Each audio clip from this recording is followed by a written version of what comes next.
O dia que eu vivi a experiência de pesca artesanal em curral. Estava eu na praia e brinquei com o pescador. Para onde o senhor vai? E ele me disse, vou apanhar os peixes ali no curral. Humildemente pedi ele para acompanhar e, para grata surpresa, ele me convidou e ofereceu ir na mesma jangada.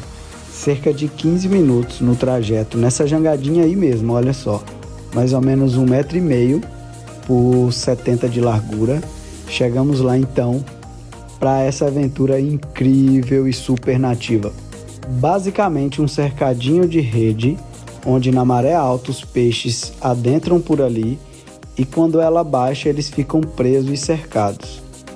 E na maré baixa basta ir até o curral e recolher todos os peixes. E nesse dia estava lotado de peixe. Fique aí com um pouquinho do vídeo mostrando a pesca.